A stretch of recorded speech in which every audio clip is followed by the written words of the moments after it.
I think it's more straightforward to set up the revenue equation and maximize it. So do you know what revenue is? Like the total amount like you earn. Yeah, exactly. So how do you calculate that in general? How do you calculate sales? Oh, like the amount you sold and the price you caught them for each one. Yeah, what do you do with them? Price times quantity. Price times quantity, right? Okay. If you set up a formula for this, a revenue function, what would it look like? Mm. What can be used to represent price and what can we use to represent quantity or plug in for quantity? What was P the price? Yeah, P is price and what's quantity? Q. Okay. And then what do we know about Q? I don't know. Well, what did they tell us about Q? Oh, it just equals 36,200 minus 4P squared. Yeah. So then what's our function look like? Oh, so it's P times 36,200 minus 4P squared. Yeah.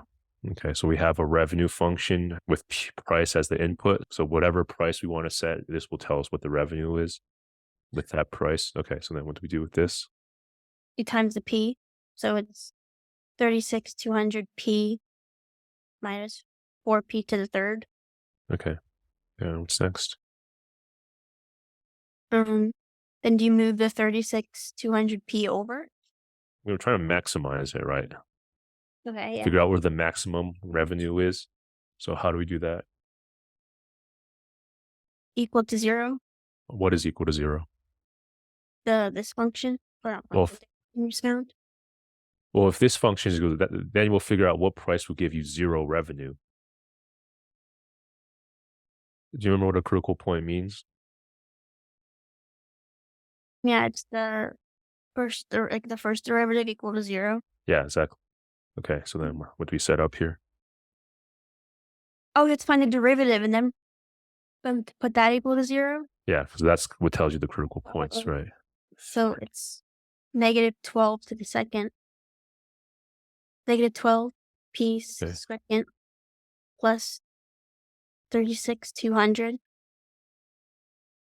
Okay. Oh, then you equal that to zero. Okay.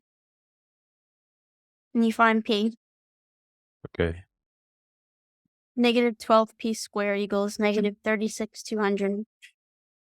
Then if you divide by 12, it's p squared equals, I got a fraction.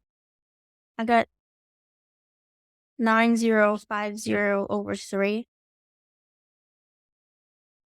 Then you Okay. take the square root of that. Yeah. We can just keep it like this for now. Okay. What's the question asking? Okay, so then this is a critical point, right? So do you know what we have to do? And we plug that into the other derivative, but this equation. Point. The 12 Let me ask you, is, how can you tell whether this is a max or a min? it's like a negative or positive. Not quite. The standard way to do it is set up a number line and then look at the derivatives next to it, right? So we know that at this number, the derivative is zero, right? Mhm. So we have to see whether the derivative is positive or negative around this critical point. So if you plug in a number less than this into the derivative, what's the derivative of that number? 54, 90. 56, 55. It's 54.92. Okay, so if you plug in like 54 as the price into the derivative function, do you get a positive or a negative number? I got a positive number. Okay, and then if you plug in the derivative into the negative to like 55, the number above it, what do you get? A negative. Okay, yeah. So do you know what this tells you?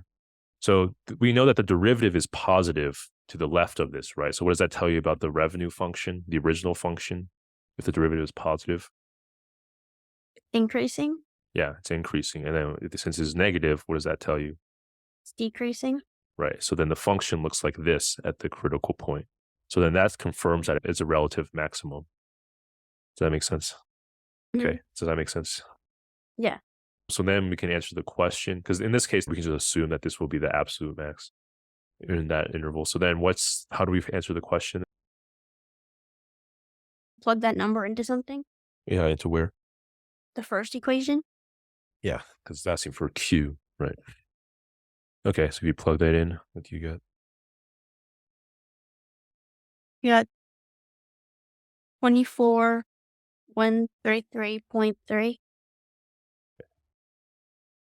Yeah, minus this squared, right? It should be 4 times this. Yeah, the square gets rid of the square root. So then times 4.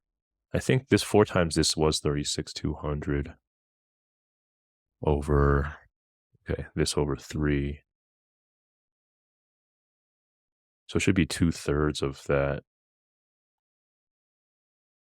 So what's left is 2/3 times Yeah, I got 36. 24,133. Okay. Yeah, that sounds about right. It would be 72,400 over 3. Okay.